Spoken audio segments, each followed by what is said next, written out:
100-degree weather days because they were staying within those pods. We had some of our activity programming that required them to be closer together, like when you're doing harnesses at rock climbing, or when we were indoors at our craft barn, things like that, that then we, were asking them to wear masks. But otherwise we were outdoors the whole time. And again, they were staying in those small groups. Another thing that I thought we did really well was we do provide bus transportation, and we were really on the fence about whether we could pull that off or whether the state would allow us to. The state granted that you could within certain counties, and we were in those counties, but you did have to provide transportation with reduced numbers. So that was another tricky area to figure out how we were going to do our busing transportation. But I thought that went really well. The way that we signed them in at the bus stops, we now required the parents to stay in the car, and the counselor came to the car, so we didn't have parents gathering at the bus. And that all really well, and parents actually really liked the new process. And so we're going to be keeping that going forward, whether we're in COVID or not, but it actually made transportation a lot easier. We also gave the option and strongly encouraged that if people could drive out to camp instead of using the bus, that would be great and beneficial. And then we worked with, we're out in the country, middle of nowhere, so it's not an easy drive, but there's a little community church right at the end of our road, and we worked with them using their parking lot, and that was our holding spot for our families so that they weren't driving on property again. So if you have transportation questions or issues, if there's a way that you can have like a middle ground, and then once they were at that parking spot, we actually put them on a hay wagon, and we took them on a little tractor hay ride onto our property because it's less than a mile. So all of that. So then it was almost like a bonus activity for the kids. It was open air. We put 12 kids on a hay wagon, and we did that 2 or 3, 4 times, depending on how many kids we had coming to camp by car that week. And then our communication with our parents, I can't stress that enough. Start early. Don't be afraid to over communicate. That was our hesitation at the beginning. We didn't want to bombard them with information because if you remember, weren't we all getting emails from every single company we'd ever given our email address to last March saying unprecedented times and hang with us? And we didn't want to be another one of those emails. But then we realized the parents didn't care about, the Foot Locker email. They wanted the camp email. And so they were paying attention to those. So we made sure to keep up with those communications. We started doing a monthly newsletter. We would do Instagram videoed posts and Facebook Live Q&As and all kinds of things, just whatever way we could connect to them and convince them that we were thinking about everything, that we were working really hard to make this happen, and that we really appreciated their support going into it. And like Melissa and Antoinette both said, we're not really changing a lot. In the fall, I had really high hopes that we could go back to a 2019 summer, and that's now not looking at all like that we can do that. So we might, we're thinking about maybe some of our cleaning procedures, we might be able to pull back just a little since there's more data out now that it's not as much surface based. So we're thinking we don't have to spend quite as much time having our counselors wipe down every fishing pole and every net and every whatever, battle ball and everything that they touch. But otherwise we're, setting the expectation with our parents now that it's going to be a lot of what it was last year. And we had a great successful summer. And so we're hoping that parents can be like, oh, well, it wasn't so bad last year. We can do this again kind of thing going forward. Great, thank you. Rachel over here in New York. Hi, everybody. I'm Rachel Sakani. I'm the camp director at Camp Haverine, which runs out of the Schenectady JCC. This past summer, I say the thing I learned is that it sounds scarier than it is. It really wasn't that scary once you got kind of going into it.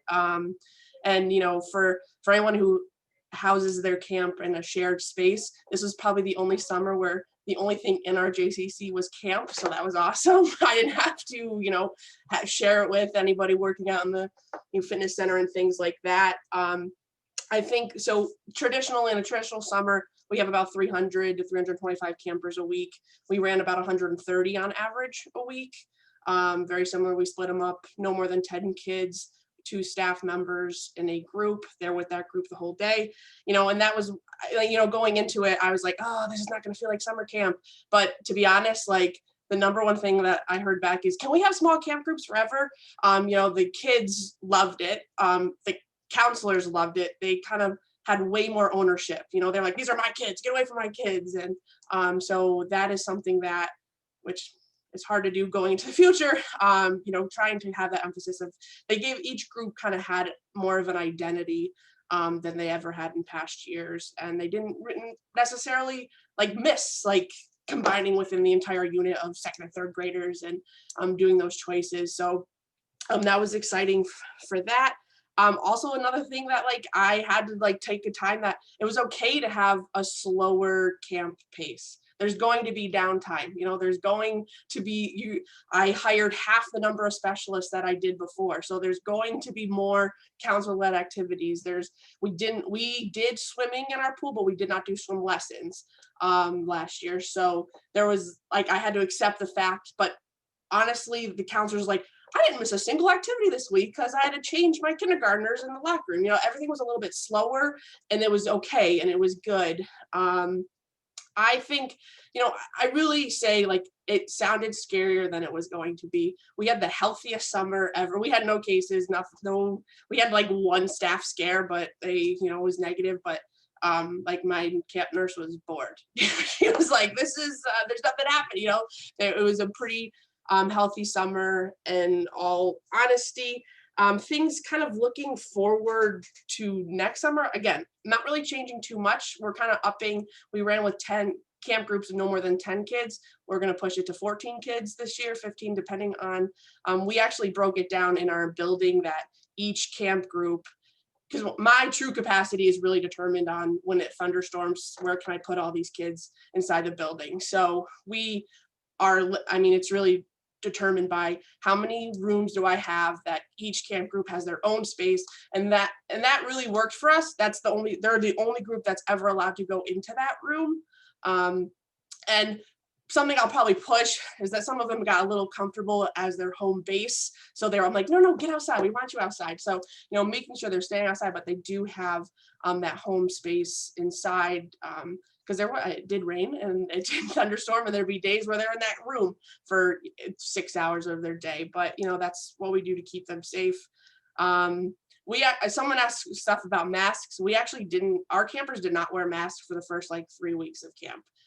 We started off with no mask wearing, and then there was a couple scarier things happening around in the capital region. So we switched everybody first grade and up to wearing masks. At this point, we have a pretty robust after school program. Well, not robust much anymore, but we still have a lot of after school kiddos right now. And they wear their masks all day, whether outside, inside. The kids were the easy part about wearing the masks. It's your staff that you have to keep reminding, hey, put it over your nose and things like that. But all in all, you don't need as much hand sanitizer as you think you do. We have so much of that left over. But it really, honestly, with all the changes, it was probably one of my more enjoyable summers, to be honest. It was way less, for as many things we had to worry about, it was not as stressful once the machine started rolling and we kind of had our ducks in a row. Great, thank you. We're going to switch it over to day camp and sleepaway camp. So Christina's going to tell us a little bit about what her camp usually is and what it was last summer. Hi, I'm Christina. I'm located in Asheboro, North Carolina, which is in the very middle of the state.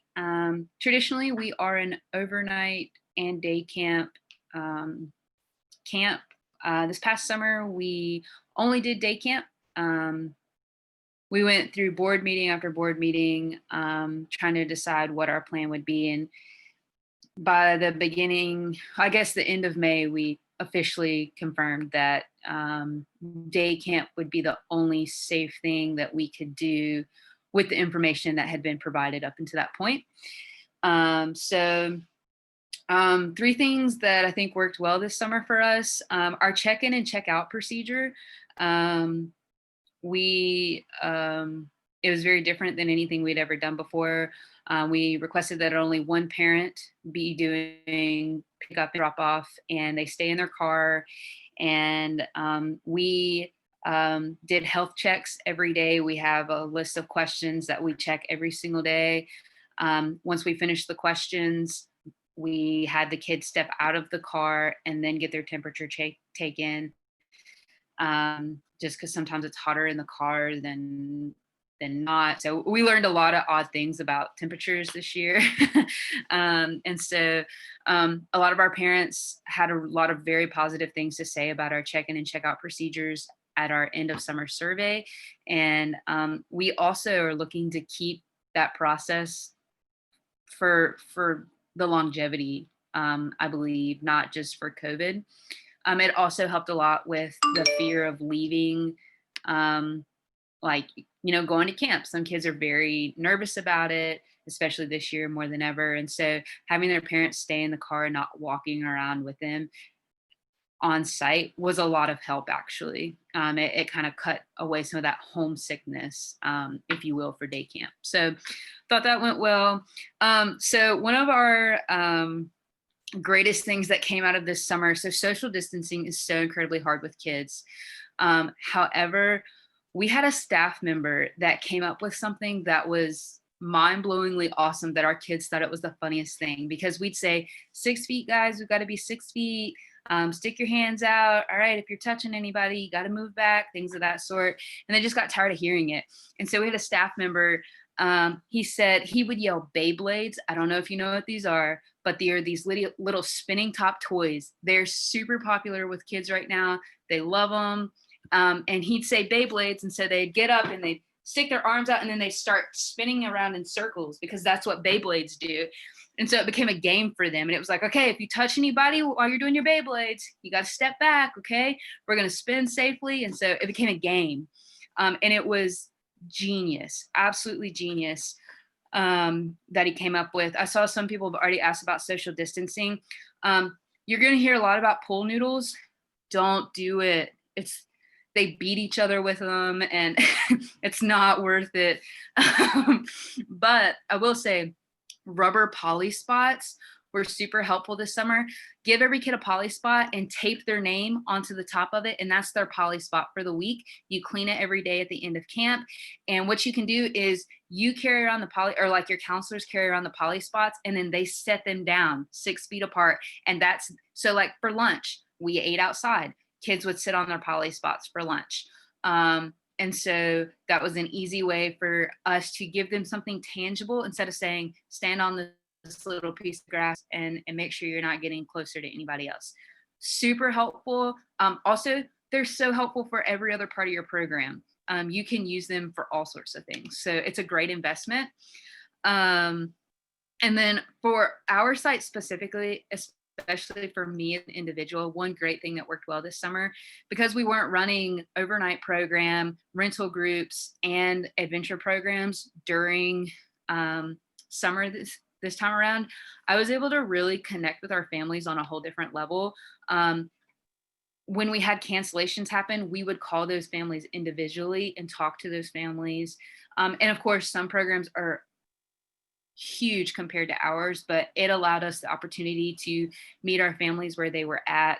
We had some families here at camp where they lost loved ones to COVID this summer. And so being able to connect with them on that front and say, how can we be with you in this time? Like, it meant a lot to our families. And it meant a lot to our families that were letting their kids come to camp that had done nothing since COVID had come out. For us to be able to connect on that level. It also gave the opportunity to meet new groups as well. Groups that, specifically church groups, honestly, where they aren't able to do anything inside their church buildings right now, but want their kids to be outdoors somewhere. We were able to create week-long day camp experiences with these church groups while our regular day camps were still going on. They just added as another group for us for the week. And so relationship building and meeting new groups was something that was really successful for us this summer. One thing that we really struggled with this summer was rainy day activities. We have it written in our policy that our campers are not going indoors right now because we have such a large outdoor space. Generally, that's not the case. We have really great indoor spaces where we can do things as well. But it was too big of a risk for us this summer where we're located. We have a very high rate of COVID cases and have since last March. About 85% of our population does not wear masks in our county. And so we made the choice to do no indoor programming. And we still stand beside that. But something that we're really struggling with is figuring out rainy day programming, because I think it was you, Rachel, that had mentioned, them being stuck in a room for 6 hours of their day. That's no fun, or being stuck in the breezeway here for 6 hours of your day. Like, that's not fun. And trying to navigate, they can only board games. How do you play board games when you were so worried about them touching everything, and passing stuff along? So that's a huge struggle that we have that we're still trying to figure out. Great, Rachel, thank really you. quickly, can I ask Christina a question? Christina, how many campers did you have each week? Yeah, so we only ran with about 30 campers each week. We're definitely a lot smaller than a lot of you guys are, and that gives us a lot of leeway in what we can do, and we recognize that for sure. But we had about 30 campers a week, and then but we've had retreat groups that have been close to 100 since summer has stopped. So we're figuring it out, but we have not had any positive cases to date. Yeah, that's around our size, Christina. So I was just asking. Great. Thank you. And Dan coming up, who has some great resources out there, and I appreciate those. Yeah, I'm Dan. I am the Director of Operations at North Star Camp. We are an overnight boys camp up in northwestern Wisconsin. Last summer, or typically we will run 2 4-week sessions. Last week we switched to a single 7-week session. And then we also ended up running a 6-week fall camp. Really, that was only for about 30 or so kids, for those parents who wanted to get their kids away from distance learning at home. They had them distance learn at camp. Before I get my points, one quick thing. I have dogs here, so if they are barking in the background, I apologize. It's gonna be more annoying to me than it is to you. So a couple of quick things like positive learnings, and a lot of things that I have heard really resonate with me. Parent communication was brought up, and I was going to hit on that. I'll skip that. Staff communication, though, I think is really, really important ahead of the summer. They need to know very clearly what to expect, what it's going to be like, and potentially to the point of giving them the option to opt out. If you haven't communicated with your staff yet what things are going to look like, I think that you're late, and you need to let them know. I would let them know realistically what I'd call the worst case scenario. It's going to be easier to ease up on your policies and protocols with staff versus clamping down. And we did not have any blowback from our staff, I think, in part because of our openness. And so that's one thing. We had a really robust testing strategy. I'm not sure that that would be as relevant for day camps, but for overnight camps, our kids, all of our campers and staff had a test, PCR test ahead of the summer. We tested the entire camp and staff at the 5-day mark as well as the 2-week mark. And so testing, very, very important to us. And also I want to reiterate outside, if it can be done outside, do it outside. We moved all of our meals outside. Typically we will eat indoors in our dining hall. Every meal was outside unless weather did not permit it. And we kind of, with one of the things that was really easy to instill in campers and staff was the kind of what I call the new rule of 3, which is outside, masked, and distanced. If you are having any interaction between pods, between cohorts, it should be 2 of those 3. It should be outside and masked. It should be outside and distanced. It should be inside and masked and distanced. It should be 2 of those 3, and outside is, of those 3, the most important. And so that's kind of one thing. As far as for next year, yeah, I agree that we're not going to kind of have a lot of significant changes. I expect that we're going to be in COVID protocols. We might try to eliminate some that we look back now and just weren't as necessary. But the one thing I think that we learned from last year that we didn't do a good job of, that I will kind of relate to COVID, was kind of building staff relationships. Everyone's in their pods and cohorts, and then the out-of-cabin leadership staff is in their own cohort, and then people are wearing masks, and so that really can get in the way of your relationship building with your staff. And so intentionally finding systems, finding ways, finding how to do it outside, but we really, that was an area that was not a strong suit for us last year that we are committed to improving this year. Great, thank you. one of the questions from the audience, and I'm going to call on Melissa because she mentioned it, but if any of the other panelists came across a COVID case, please jump in afterwards. But if you experienced COVID, which you did, how did you handle quarantine and also the fallout of possible exposure and spread? Sure. So because we had our groups and their smaller pods, only that one group did have to quarantine for the 2 weeks. So we did provide refunds for those families.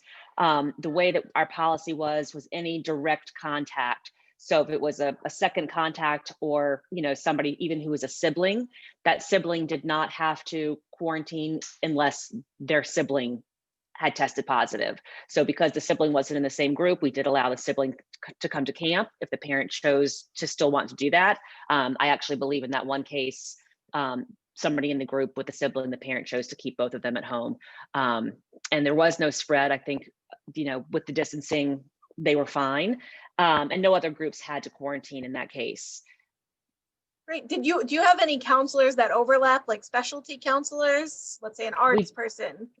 At that program, we did not. And I was trying to think of one more thing to say in that sense. But I will tell you, once that happened, I did have 5 counselors that quit overnight because they got scared. And it was just, I guess, more of we've been good all summer. And then it was that immediate, like, oh gosh, and nobody really, was prepared for that. So to Dan's point about staff communication and really understanding, I think we all have such a much better understanding now of how cases spread, the exposure, what we need to feel comfortable in our own, cohorts and worlds. So we probably are a little more accustomed to reality this year. But I think having that communication of the what if and being open and honest and transparent will probably help, measures this summer to ensure everybody, feels good in what they're doing. And if they don't, then, hopefully they don't come to camp type of thing. Got it. Thank you. Was there anybody that I missed that could speak to that question? Yeah. Okay. The next question, I know Christina's going to go ahead, Chanel. Yep. Sorry. We didn't have a positive case, but I would just say, to add on to that to set the expectation with your families, to remember that, like, you cannot guarantee there won't be a situation or a case. And I think we're all living more in that reality now than maybe we were trying to last summer, but we just kept using those words, mitigate, and it is our intention, and it is our hope, and those kinds of phrases, because you can't guarantee it, and you can still do everything right. And we probably all know someone now who was following rules and who's wearing a mask and still tested positive for whatever reason. So to just let the families know that, you guys, that you have confidence that you're doing everything right. You're following all of the protocols, you're doing everything you can, but you can't guarantee. And right now we're just trying to figure out how to function within this world of the virus. And that there are still ways that you can have fun, and that there are still ways to do this safely, but that that it's going to happen. And I think we were very grateful. Our parents showed us a lot of grace and understanding of that. And again, last summer, we were some of the first people saying that. Now I think they're hearing that more with schools, and they're seeing that in other community groups that they're in and that sort of thing. I'm hoping the grace will still last this coming summer like it was last summer. But I think the expectation's a little bit more realistic this summer than it was last year. Yeah, and we're being very clear with our families that we had 0 COVID cases last summer, that for us, success is not going to be 0 COVID cases. Success is that COVID might come in, but we feel confident that we can contain it to a pod or a couple of campers. I think that that's hugely important, not to have unrealistic expectations. And it's like, from the overnight camp world, I think that we need to be prepared to house and keep our campers and staff that have COVID. I know that's different for day camps, but because they go home at the end of the day. But I've seen a lot of camps that the policy is going to be, if they're COVID positive, if they're symptomatic, they go home. We send them home. And I'm really concerned that doing that has the potential to create spread that starts with us. And look, if a parent demands that their kid comes home, then they demand that their kid comes home, and we can't do anything about it. But I really think that we really need to be prepared to house kids, because in reality, they're not going to be showing symptoms that are any worse than a lot of stuff that we deal with every summer. Rachel, I do have two Yes, Renee, things. yep. I have two things to add to that. One of the things that was really important for us, and although it was challenging for our kids because it was something very different, we used to separate our kids out by grades. And so we would always have our kids separated K through second, third, and then third through fifth. One of the things that we could not do this summer was that we could not separate out. Our siblings had to stay together. In the state of Maryland, they required that our siblings stay together in the same cohort. So if that cohort was affected, both of those siblings would be affected in that regard. The other thing with that is that if a child had symptoms and they have a sibling in the state of Maryland, where our health department works is that if that particular child had a sibling and they had symptoms, both children had to stay home until the COVID test came back and they didn't have the symptoms. And so that was one thing that was really important for us to make sure that we explained to our families that this was something that was put out by our health department, and it's something that was very strict with that policy, that unfortunately, even if one child was not showing symptoms, both children had to stay home. The other thing to add to Dan is the fact that in the state of Maryland with us, every time a child has 2 symptoms or more, or if they have the symptoms that are listed in the first thing, automatically we had to send them home, and automatically we had to call the health department. And we are still functioning as that here in Howard County. And so, I do understand, especially for those sleepaway camps, that becomes very challenging for them, which is why probably Maryland did not allow a lot of those sleepaway camps, because of the fact that every time, you could have a runny nose and a cough, and you could just have a cold, but now you're home and we're having to call the health department, and you're having to stay there until the health department gives us guidance. So those are things that were challenging for us, not in the summertime because we didn't have any of that, but for our school this year, I've had to call the health department at least once because I had a child with 2 symptoms. And then when they moved cough into the category of 1 symptom, it made it very challenging. Wow. Yeah, I guess every county is so different, and that would be another conversation. My next question, I know Dan actually just mentioned, is international staff. So obviously, most camps, I would assume, didn't have international staff last summer, but what are your plans for this coming summer? So Dan, we'll let you, since you already answered there, and then we'll pop over to Christina. And we actually had international staff in our kitchen. We were able to get staff from Mexico, I believe last summer. Mexico and maybe like Australia or New Zealand were like the only 2 countries that did not have international travel bans. So we were able to get some of our staff who had already gotten their visas from the embassies when the embassies shut down. And then we had a couple others who had their visas, but their camps shut down. And so we were able to get them over. I'm moving forward, but I'm not gonna put any money on it. I mean, look, I've got time to interview international staff, and so I'm gonna do it. And I've hired an international support staff and some counselors, and we'll keep an eye on it. I do believe that with the incoming administration, I think that communication will be a lot better. I don't think we're going to be told, hey, this is going to happen, and then a day later something else is going to happen, or nothing is going to happen, which we dealt with last year. But I think we'll know much earlier what's realistic, and in March or April or whatever, we're going to be prepared to shift if it's clear that that just isn't going to happen. Great, thank you. Christina. Yeah, so we're pretty similar to Dan in that regard. We did not have international staff last summer. We could not get them here. We did have one staff member that was from Mexico, but did not get his visa in time before the embassy closed. So he would have been the only one we would have been able to bring over, but our others were closed in their houses at that point and had been for a while. This summer we would love to have international staff, but it's so early on in the game, and the problem is no one can really travel right now. And Dan, I think you're right in saying that I think we're going to have some different information this year than we did last year. 1, because we're almost a year into this, but 2, things are just going to look a lot different from above. And so hopefully we'll have a better idea within the coming months, but we think it's a very important part of our program to have international staff. It creates diversity in many different ways. And so we celebrate that, and our camper families and especially parents really celebrate that. So our plan is to also have them this summer. We have not begun interviewing anybody for that. Our hope is to get a little bit more clarity from above before we start saying anything, because we got into the issue last year. We had to pay the organization that we went through, even though staff could not come back over. And that kind of burnt a really big bridge with us, if you want me to be honest, because I don't know about you guys, but a lot of organizations were already having trouble just paying their year-round staff. And then to have to pay for international staff that could not even come over, not to any fault of our own, but because of the pandemic, that was really hard for us. So we are not ready to move in that direction until we have a better understanding of what the plan is. Yeah, same for, we usually bring 2 Israelis over for the summer. We didn't obviously have them last year.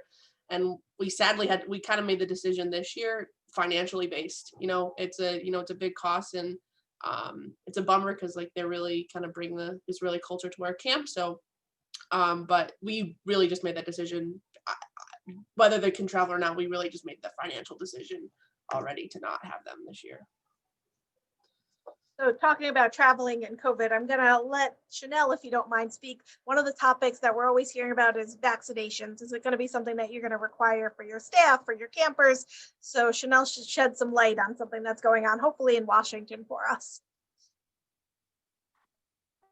Yeah, so some of you may be following ACA and what they're trying to do for us, but they're really pushing some legislation to get camp professionals to be on the same phase of vaccines as educators and childcare workers.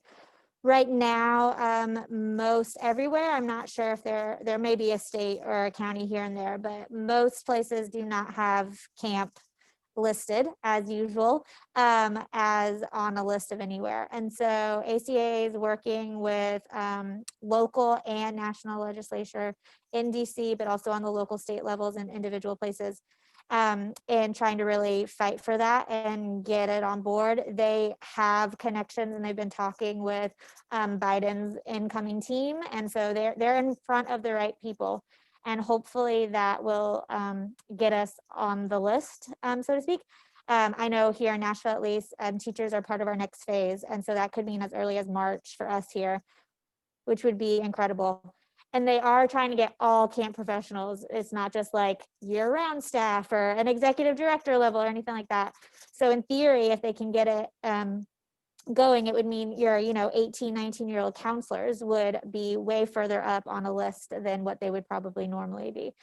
There is a call tomorrow at, I think it's it's either 1 or 2 Eastern or Central, I'm not remembering right now, for those that are interested in just hearing the update on that. And you can find that information on the ACA website if you're not, but you can still register for that webinar and be part of that discussion. They're looking for just as many people on a local level to, if you have connections with your local health department or your local governor or anything like that, because as we all know, it can come from the top, but it's still a lot of states, individuals, decisions and stuff. So even if the national level says, sure, if it doesn't get on your individual phase plan, then it doesn't do us any good. We've talked about how we won't require it for our staff, but we'll strongly encourage it. The general consensus for my staff right now is, yeah, sign us up, which I appreciate. So we'll pursue that. And in an idealistic way, we have a really great relationship with our local health department. So if we get on that phase, then the next step for us is we're hoping that we'll be able to coordinate a day where the health department can come to our site on like a Saturday and our staff can come here, which is actually how they did our COVID testing for our staff last year. They came to site and they did all of our COVID testing for all 50 of our staff on site for us. So we didn't have to send them out. We got results back all together collectively as a group that way too. So we're hoping that something magical like that can happen with the vaccine as well. That'd be great. One thing that I'm going to end on, because I know this is the hot topic for a lot of people as well, is what can you do and what can't you do? So I'm going to ask each of you to come to share one game or one thing that the kids really loved, like Christina's idea with Beyblades, something that really resonated with the kids that still gives that normal camp experience while being in a different time. So we'll start with you, Chanel, since you just had the floor again. Putting me on the spot. So I will say, just to chime back on Christina, so we did go the pool noodle route, but we only let the staff have the pool noodle. And so that helped the sword fighting a bit. And it was really a staff's way of being like, hey, you are too close to me kind of thing. So I will say pool noodle, yeah, don't give them to all of your campers, but the staff for the most part took that seriously or not. So our whole program, generally speaking, is a freedom of choice program. So our entire day is based on freedom of choice. And we couldn't do that this year because they had to stay in their pods and they couldn't pick and choose their activities. So that was our biggest challenge outside of everything else, was our entire philosophy of camp, and what kind of makes us unique and special was different. So because we had to have set schedules and the kids had to go certain places, and whether they wanted to go to archery or not, their group was going to archery that period and that sort of thing. We created this bag, and we called it the bag, and it was bag of activities and games. And it had like drawing and pencils and paper. It had those like Chinese jump ropes that you do around your ankle, so no touch. It had some individual Play-Dohs for everyone. It had pipe cleaners. It had various things that if a kid got to archery and they really didn't want to do archery, but they had to be there, they could use the bag, and the bag stayed with that counselor and stayed with that group. So it was still within that cohort. It was still in that group. And that went over really well. They got trashed pretty easily, as one could imagine, lots of things just being thrown into it as well. So we're going to adjust that a little bit to try to keep them a little bit more organized and neat this summer. But it was a great alternative for those kids that where half the group wanted to go rock climbing, but the other half didn't, but they all had to move as a unit. Well, they could sit out and still do something fun. You know, we had a deck of cards in there. And again, because they were within their households, we weren't as concerned with them touching the same thing. So there might be other ways you can do that, buckets, containers, things that don't travel or specific things, but that worked really well with us, and the staff appreciated having something to give the kids that maybe were bored because they were doing something they didn't want to have to do. Great, thank you. We'll move over to Antoinette. I was thinking as Chanel was speaking. So I guess a couple of things. One of the things that we try to do a lot of outside was just getting them to walk. And that way they didn't have to have their mask on. They were pretty much social distancing. And it turned into challenges every day. They would come up with their own challenges. Let's walk backwards this time, or, let's skip around, or things of that nature. So it got them outside, but it also got them moving and developing their own little competitions. We also, in our cohort groups, had separate bags as far as our outside materials, as far as balls and things that they could play with. So having those separate and being able to have them have a lot of different things that they could do in that bag, chalk on the ground or things of that nature, kind of kept them entertained. The other thing that is really big with us is that our kids love the electronics and the technology side of things. And so with COVID, it was a whole lot different. And so we allowed our kids, we actually have 2 large areas. And so our cohorts would switch in the middle of the week. And so where they would be in that room for 2 or 3 days out of the week. And that way they got to use the electronics that was in that particular room. So they looked forward to the fact that they were going to eventually get it if they didn't get it on one of the days. Perfect. Rachel. Yeah, one thing that I miss is being able to have the whole camp together to start our days and things like that. So I really was trying to get creative on ways to connect the camp without connecting the camp. So something that worked really well with us is that we did like weekly challenges. And this year, it's going to be every week. But so for instance, we said, okay, this week, every group, you're going to decorate your door for your room. And so then we took pictures, we put them on Facebook, people voted, and then there was prizes given to the top groups. Or, okay, guys, this week you're going to come up with, like, if your group was a band, what would your album cover look like? Finding ways for them to kind of all do things together but not be together. We do a weekly Shabbat on Fridays. We actually did Zoom Shabbat. So each group, they were in their rooms, they logged on to Zoom, and we did the best that we could to make it fun, which was kind of exciting. I think one of the things that I liked about the challenge of last summer, especially kind of came to like color games. So we did do color games, but like we did things that we've never done before, and it made us really think out of the box. And there's a lot of things that we're going to take away that we're going to keep doing. One of the things that we did is So we separated into 3 groups or 3 colors, and we just got all these rocks and we spray painted them and hid them all over our campus. We have about 25 acres, and they got a point per rock. Or we did, so like little things that kept them outside, kept them together, but they had kind of ownership on those things. So doing little competitive, fun little things throughout the summer to keep the groups, the camp as a whole together. Kept our dress up days. Dress up days are always awesome. Dan. Okay, so as far as like programming for us, and there's a couple things that I'll hit on. One is like we also do, kind of they choose their activities, which they couldn't do as freely this summer.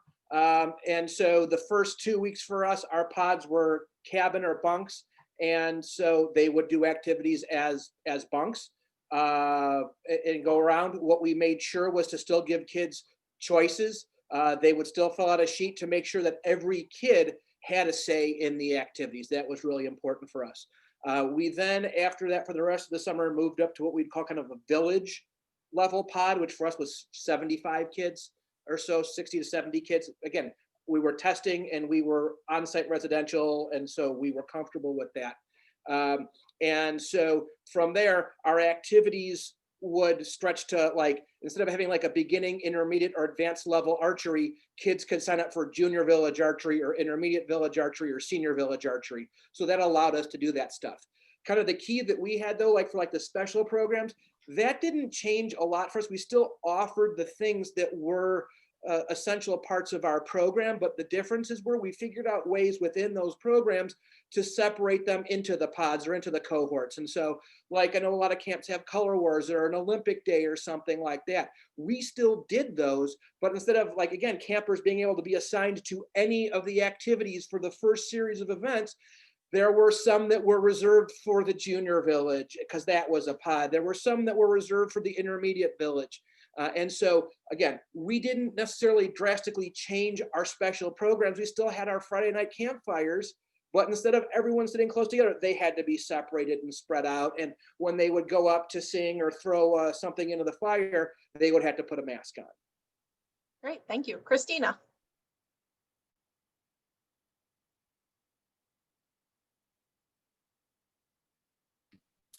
Sorry. So one game that our kids really loved, which was beyond me, was Capture the Flag, something they know so well. But we made it to where they got to create what Capture the Flag was every time they played it. So we never played it the same way. And because generally Capture the Flag, you have you tag with your hands.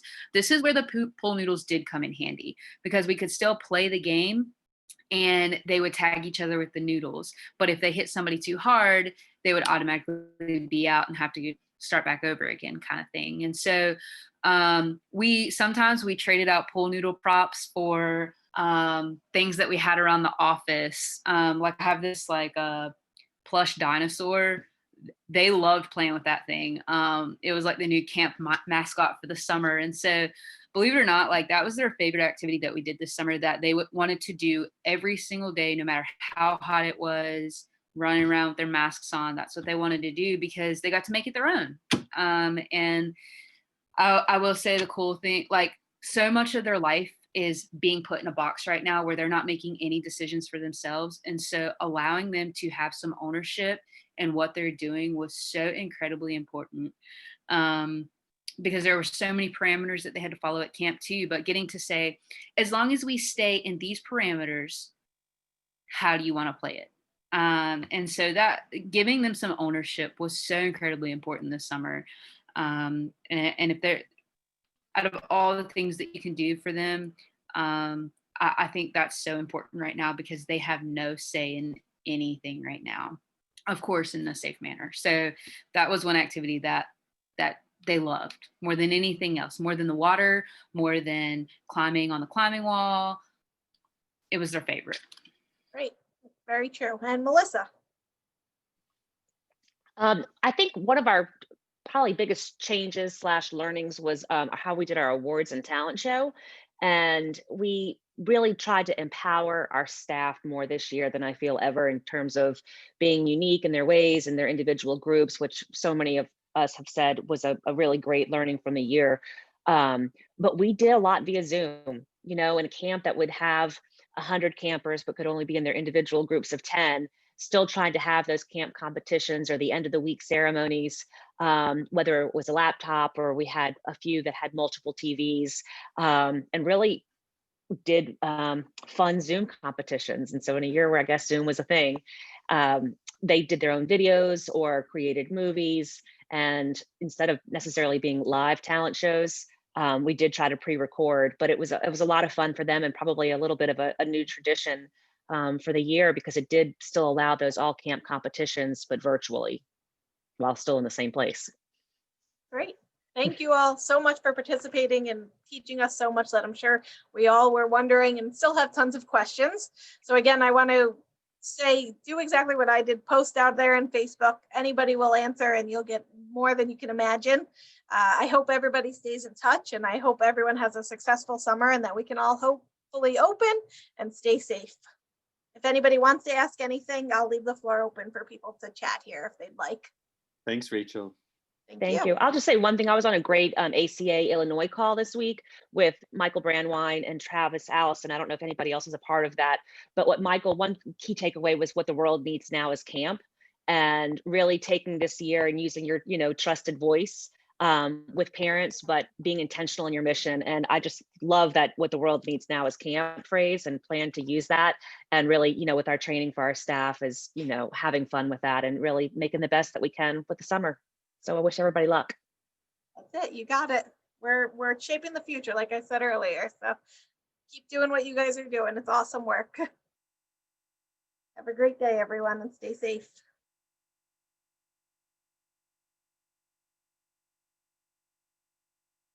Thank you again.